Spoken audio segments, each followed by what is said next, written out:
విజయవాడ ఇంద్రకీలాద్రిపై దసరా ఉత్సవాలు వైభవంగా సాగుతున్నాయి.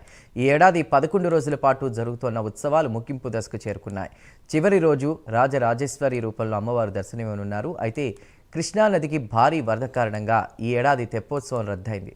ఇలా జరగడం వరుసగా మూడోసారి. మరోవైపు ఈసారి భక్తులు రికార్డు స్థాయిలో తరలివచ్చారు. ఇప్పటికే 11 లక్షల మందికి పైగా అమ్మవారిని దర్శించుకున్నారు.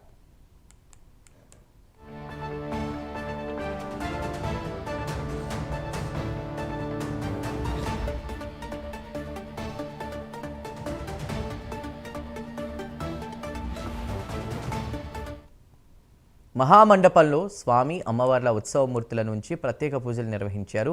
గత ఏడాది కృష్ణానది ఉధృతి ఎక్కువగా ఉండడంతో ఒడ్డున దుర్గాఘాట్పై సిద్ధం చేసిన హంసవాహనంపై క్రతువు పూర్తి చేశారు. కానీ ప్రస్తుతం ప్రవాహం 6.5 లక్షల క్యూసెక్కులకు మించి ఉంది. ఇంకా రేపటికి పెరిగే అవకాశం ఉందన్న అంచనాలు కూడా ఉన్నాయి. దీంతో అక్కడ రెండో ప్రమాద హెచ్చరిక కూడా కొనసాగుతోంది.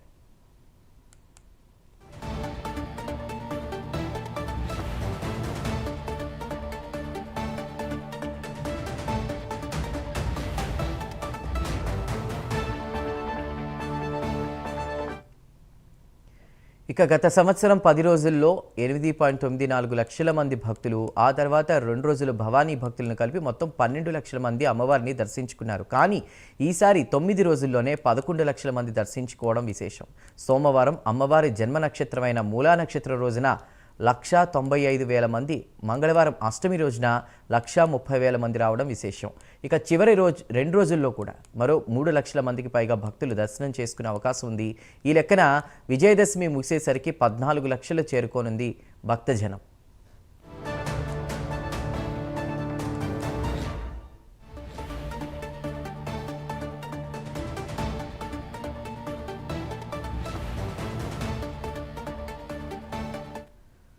దసరా తర్వాత 2 రోజులు రాజరాజేశ్వరి దేవి రూపంలో అమ్మవారు దర్శనమివ్వనున్నారు.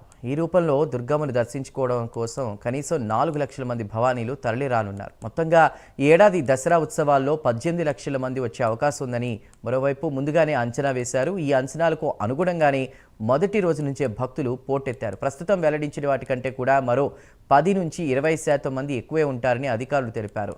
గతంలో తొలి 5 రోజుల్లో 1,00,000 దాటడం గగనం. అలాంటిది ఈసారి 3వ రోజు నుంచే ఆ మార్కు దాటిపోయి అప్పటి నుంచి రద్దీ పెరుగుతూ వస్తోంది.